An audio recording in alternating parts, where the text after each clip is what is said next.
परमेश्वर ने पहचाना था कि पूरे पूरे आसपास लोगों को बचाने वाला परमेश्वर और हमारे आदमी जीवन में अगुवाई करता है। तो हम धन्यवाद देते हैं। कोई और है? ओके, यदि नहीं है तो हम परमेश्वर के वचन में से कुछ बातों को मनन करेंगे। मोबाइल बज रहा है किसी का, रिंगटोन ऑन है, ऑफ कर दीजिए। थोड़ा सा समय हम वचन के ऊपर मनन करेंगे। रिंगटोन अगर बज रही है तो बंद नहीं कर पा रहे हो तो चर्च के बाहर आप जाके बंद कर।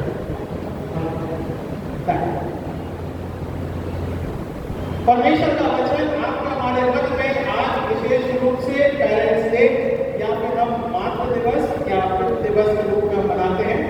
और क्योंकि हमने इसको दोनों को कंबाइन किया है, एक साथ मिलकर परमेश्वर के नाम को धन्यवाद देते हैं कि संसारिक माता पिता होना बहुत जरूरी है और वो हमारे मध्य में कार्य करते हैं, योजनाओं के मध्य में वो लेके चलते हैं।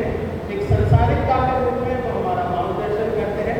इसलिए उनके सम्मान के लिए आज हम ये पेरेंट्स डे या हम कह सकते हैं मातृ दिवस या पितृ दिवस के रूप में हम मनाते हैं। सो आज का मुख्य उद्देश्य ये है और धन्यवाद देते हैं जो सभी सृष्टि का राजकुमार है और परमेश्वर है, जगत की सृष्टि का सृष्टिकर्ता परमेश्वर है, उसको भी हम धन्यवाद देते हैं ताकि उसके माध्यम के द्वारा हम बचे गए हैं परमेश्वर की आशीष एक पिता के रूप में हम इस बात को देखने पाते हैं। सो परमेश्वर जो है न केवल एक पिता के रूप में हमें अगुवाई करता है बल्कि एक माता के रूप में भी हमें संभाले रखता है। आइए हम प्रार्थना करें। धन्यवाद देते हैं पिता इस समय के लिए, आत्मिक अगुवाई के लिए संभालता अपने प्रभु में रखता है, अपने आशीष में रखता है पिता और प्रभु का नाम ऊंचा है। धन्यवाद के साथ में प्रकट करते हैं तो राजाओं को राजा प्रभु का प्रभु पिता हमारे जीवन की अगुवाई को बना के रखना, संभालना और अपने प्रभुता में रहते हैं। प्रार्थना करते पिता इस समय के दौरान वचन के लिए, वचन की आत्मिकता के लिए आप हमारे स्वर्गीय पिता और माता हैं और उसी के तहत हम हमारे आत्मिक जीवन के रूप में प्रकट करते हैं, धन्यवाद देते हैं। तुम्हारे रूप में बैठे चलने चलने को जानता है, तो इस बात को धन्यवाद के साथ प्रकट करते हैं। बात करता हूँ प्यारे बेटे प्रभु यीशु मसीह के नाम से मांगते हैं, सुने कबूल के निष्ठा करें। आमीन आमीन। सो परमेश्वर का वचन जो कि आज हमारे मध्य पढ़ा गया वो है लूका की पुस्तक उसका 12वां अध्याय, लूका की पुस्तक उसका 12वां अध्याय और हम 29 पद से लेके 32वें पद तक हमने इन बातों को पढ़ा है। और 30वें पद में अगर हम उसकी दूसरी लाइन 38 वर्स 30 पद और उसकी दूसरी लाइन में अगर हम देखें मुख्य रूप से मनन करने के लायक इस बात के विषय के रूप में कराया जाता है और तुम्हारा पिता जानता है कि तुम्हें इन वस्तुओं की आवश्यकता है, परंतु उसके राज्य की खोज में रहो तो ये वस्तुएं भी तुम्हें मिल जाएंगे। परमेश्वर जानता है, हमारा पिता जानता है कि हमें किस बात की आवश्यकता होती है। संसारिक रूप में अगर हम देखें या संसारिक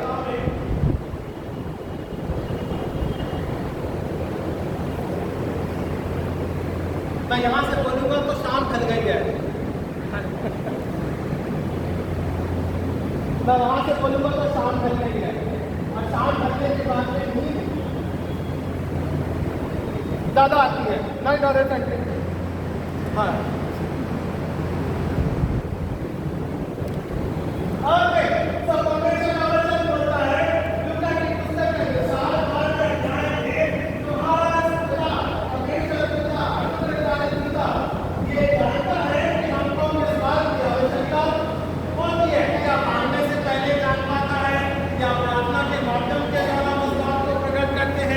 या हम अपने कार्य योजनाओं के माध्यम के द्वारा पिता से कहते हैं, जिद करते हैं कि परमेश्वर या पिता हमको ये प्रदान कर। ओके, तो ऐसा मानव भी जिद करता है ना, हम भी जिद करते हैं, हम बच्चे थे हम भी जिद करते हैं।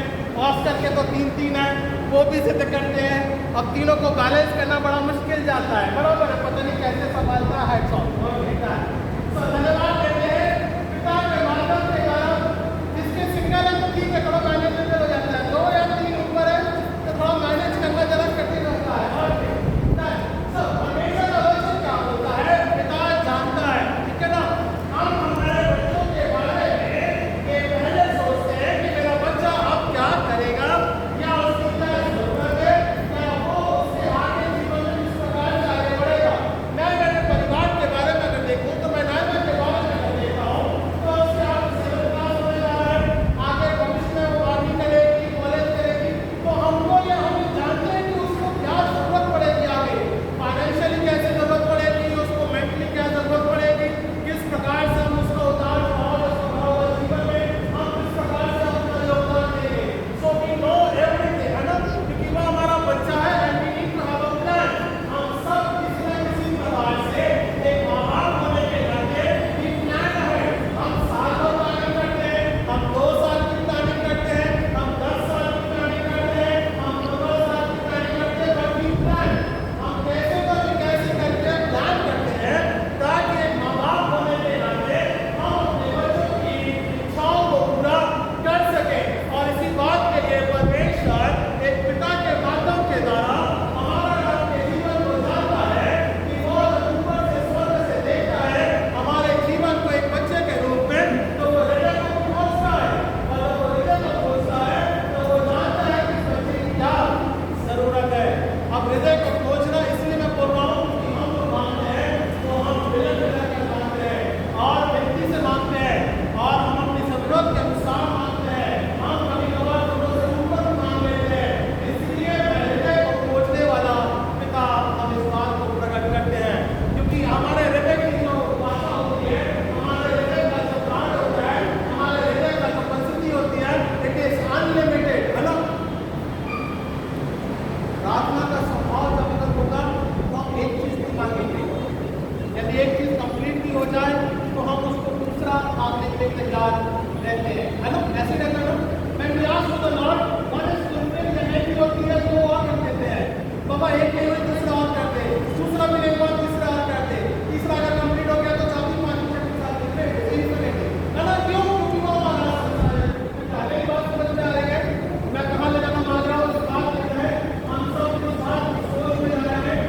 हम एक संसारिक पिता के रूप में अपने बच्चों के लिए जब प्लान करते हैं तो वो हमारा स्वर्गीय पिता है, वो कितना प्लानिंग हमारे लिए करके रखता है। इस बात को हम वचन के माध्यम के द्वारा समझेंगे।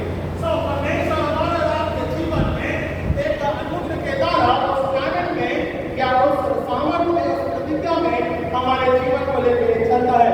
सो बात कैसी भी हो, परमेश्वर हमारे आपके जीवन को पूरा करता है।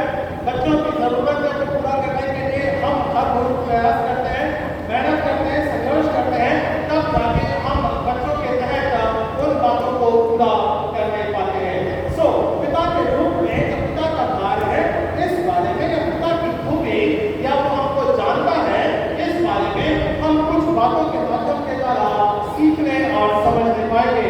वचन में से पहली बात यशायाह उसके 61वें अध्याय में और 13वें पद में लिखा है, यशायाह 66 61वां अध्याय और 13वां पद, जैसे माता अपने पुत्र को, हाँ आगे क्या लिखा है, पढ़ो, शांति दूंगा तुम्हें यरूशलेम में शांति मिले। परमेश्वर का वचन हमको और आपको एक पिता के माध्यम के द्वारा, एक माता के माध्यम के द्वारा हमारी अगुवाई करता है। मैं दोनों के बारे में बोल रहा हूँ। तो पिता को हम स्वर्गीय पिता को जब संबोधित करते हैं तो माँ के रूप में भी करते हैं, और जब हम स्वर्गीय पिता को संबोधित करते हैं तो एक पिता के रूप में भी करते हैं। सो जैसे माता अपने पुत्र को शांति प्रदान करती है, वैसे ही एक पिता भी हमारे और आपके जीवन में शांति प्रदान करता है, और वो हमको और आपको एक संबंध में लेना मांगता है, बराबर है ना। When we call as a father, यदि हम किसी को एक पिता के रूप में अगर संबोधित करते हैं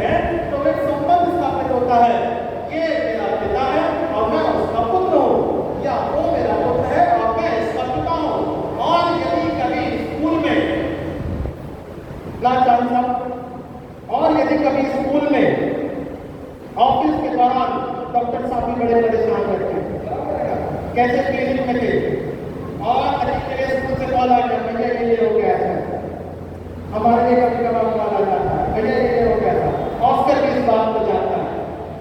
स्कूल में कुछ ना कुछ हो, बच्चा गिर जाए, बीमार, बाबा मैं और उसकी बात नहीं कर रहा हूँ, बड़े बड़े की बात नहीं कर रहा हूँ, वो मैटर हमारा उस समय के दौरान